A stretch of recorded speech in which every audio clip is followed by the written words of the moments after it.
Hi Frontline family, great to be with you again today. The Moravian reading is John chapter 13, verses 1 to 17. We're going to look here at the devil's schemes, Jesus' superiority, and the disciples' servanthood. First of all, we notice in this passage that the devil, in verse 2 it says, having already put it into the heart of Judas Iscariot to betray Jesus. It's really interesting, isn't it, that the devil seems at times to be able to place things in a person's heart, drop thoughts into our head, awaken an ungodly desire that leads to a temptation given into. Sometimes the devil does that, and we need, the scripture tells us, not to be unaware of the devil's schemes. So what does this mean for us? Obviously, we are not like Judas. We have no intention of betraying Jesus, but we are subject to some of those same temptations. Book of Proverbs puts it this way in chapter 4, verse 23. It says in the ESV, it says, "Guard your heart above all else, for it determines the course of your life."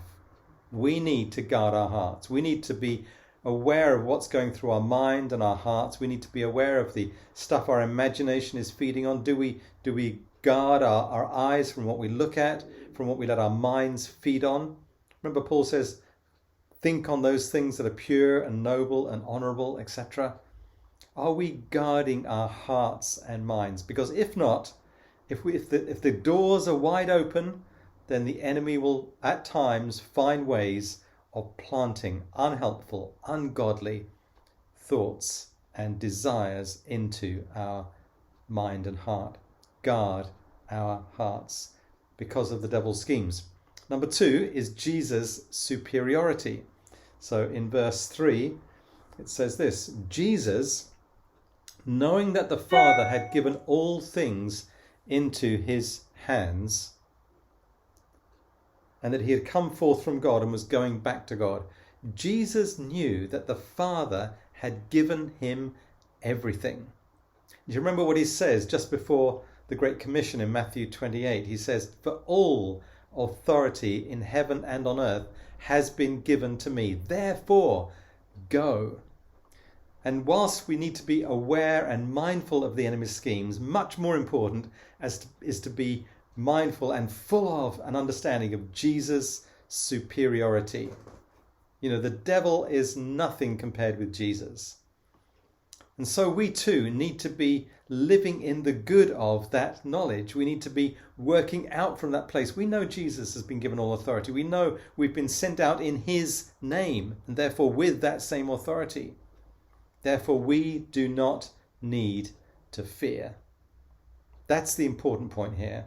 Because of Jesus' superiority, we do not need to fear. I love that verse in Luke 12, where Jesus says to his disciples, "Fear not, little flock, for the Father has chosen gladly to give you the kingdom."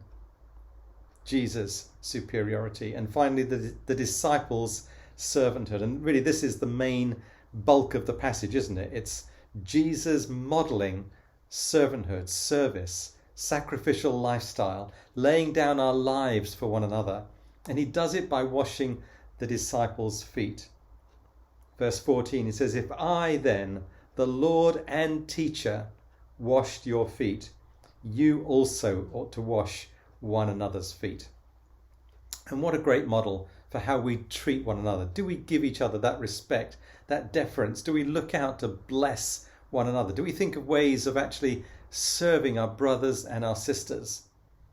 Of course, that service goes beyond the body. It goes into all the world. We love those God puts in our path. Remember what that little phrase, love the one in front of you. Love the one in front of you. Whoever God brings into your path today, love them, serve them, bless them. The gospel is expressed in acts of kindness and generosity.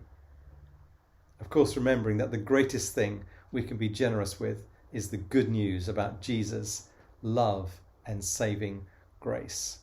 And so we often talk about servant leadership.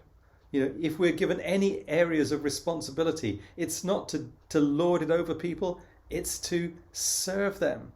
Whether it's in a marriage context, in a family connection, whether it's in a workplace, if we're given responsibilities, it's to serve those we are with.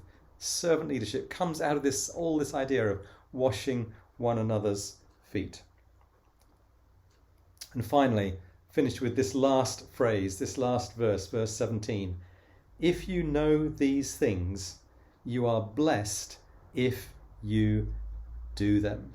Not you are blessed if you know them, not you are blessed if you can quote the verse, not you are blessed if you can display your knowledge in front of everybody. No, you are blessed if you do them. So guard your hearts. Don't be afraid. Extend the kingdom. Operate out of servanthood and love for others. Do these things and you will be blessed. Money back guarantee. Have a great day.